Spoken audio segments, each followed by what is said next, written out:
it's hugely, hugely significant. And of course, we've had two unprecedented inward state visits by President Trump to the United Kingdom. So it really demonstrates that the government wants to, seal the deal, secure inward and outward investment. The Times reveals the King is set to make an historic visit to mark the 250th anniversary of the independence of the United States next year. It comes as decisions continue between Britain and the United States over formalising a trade deal. Talks have stalled after the US paused its promised multi-billion-pound investment in British tech over regulatory frustrations regarding online safety rules.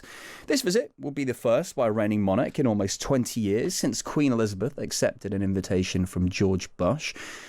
Ailsa Anderson is the press secretary to Queen Elizabeth and was with her on that last visit to the United States, and she joins us now. Good morning, Ailsa. Good morning. Happy 27th of December. Oh, yeah, I know. It is difficult, isn't it? What do? You just kind of... I've just left Happy Christmas. I just thought it's too much. You kind of gone past it. Ailsa, tell us. So this is a hugely consequential visit, but it's also a second visit by the Prince of Wales during the World Cup. I think that's going to be in June and July. Yeah. What does it tell us about the amount of time the royals are going to be spending in the US?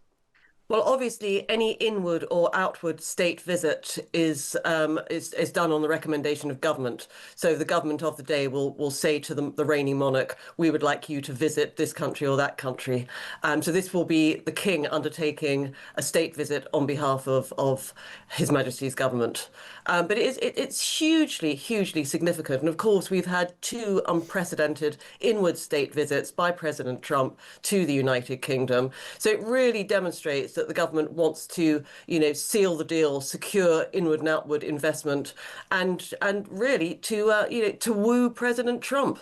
And they're using the monarchy's soft power to do this. So it is incredibly significant. Yeah, I mean, the politics are just, it runs right the way through it. I mean, it's an enormous charm offensive, like you say. They are seen as enormously popular in the US, but the government are just relying a little bit here, aren't they, on the royals to get that investment, which is worth about £31 billion over Well, the again, line. it goes back to the monarchy and its soft power. And we've heard from President Trump when he was last in the United Kingdom earlier this year, how complimentary he was about the royal family, calling the king my friend. We had that almost unprecedented invitation that was given by Sir Keir Starmer when he was in the States earlier this year, that letter that the Prime Minister handed over to President Trump with the invitation. So clearly the president is hugely fond of the royal family, and the government are using that special close relationship to actually hopefully secure better deals for the United Kingdom going forward. I suppose my point here is that although officially we talk about it as soft power, it's not, is it? I mean, they are being used as the tool to get investment into the UK. Yes, totally, Rick. And and the king is almost our ambassador in chief. He is an extraordinary monarch, and he's using those incredible, ambassadorial skills for the good of the country. And like his late mother did. And as you rightly said, I was on that last state visit to the States in 2007, and the atmosphere, the crowds, it was almost like going to a Beyonce concert, how the Queen was treated in the States. And I can't see, that being any different this time round. Take us there, Ailsa. What was it like, walking around with the late Queen in America? Is it a different feeling that you get when you're close to the crowds in the United States to what you are when you are in the UK? Yeah, I think it's like any state visit. I was incredibly fortunate to accompany the late Queen on 4 or 5 international state visits, and they're always brilliant. They're always got a fantastic atmosphere. And I think it's the UK at its best. It's us using the pull of the monarchy to almost sort of, as I said earlier, seal the deal. And it is, and the crowds were enormous. We started off in Jamestown. We then went to Washington. There was an amazing state banquet. George Bush Jr. was, an incredible host, and it was just, it's something that would never be forgotten. Can we just briefly chat about the other things that are going on while they might be in the US? I mean, from a family point of view, I imagine the king is not going to want to stay as far away from talk about Harry and Meghan as possible.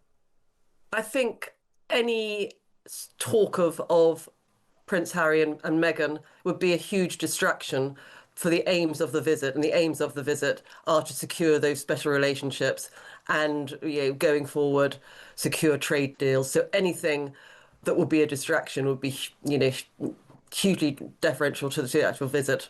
Is there, what was the planning like for when you went out with the Queen, the late Queen, in 2007, Ailsa?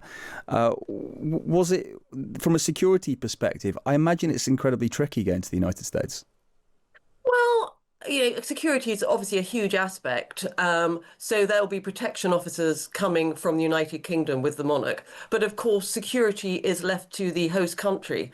So they will take the lead on security arrangements. But of course, there'll be very many recce's made. So there's always a recce with the private secretary, with the press secretary, and with the lead protection officer. Everything will be planned to the last detail. The late monarch took probably between 30 and 40 people with her, and that will be from valets to footmen to dressers, a hairdresser, the PR people, private secretary, security. So it's a huge undertaking, but what you don't want is anything to go wrong. Yeah. So, every point, every I is dotted, every T is crossed. We were speaking to the former US ambassador to Denmark on the program a little bit earlier, and she said that from an American public's perspective, they would like to see Queen Camilla and the Duchess of Wales play a larger, more significant role in this visit. What kind of appearances do you think they'll make over the trips? Clearly, if there's going to be a state banquet, then Queen Camilla will be front and centre along with the King. I would suspect she might do some solo engagements while she is there, something maybe that is, close to her heart and maybe close to Mrs. Trump's heart as well. So maybe something to do with, women's safety, maybe children's literature, two big things that Queen Camilla is really, really keen to do. So I would suspect predominantly it will be about the King, but the Queen might undertake some solo engagements too. Ailsa, thanks so much for joining us this morning. Thank you. Ailsa Anderson there was the press secretary to Queen Elizabeth, was with her on the last visit to the United States in 2007.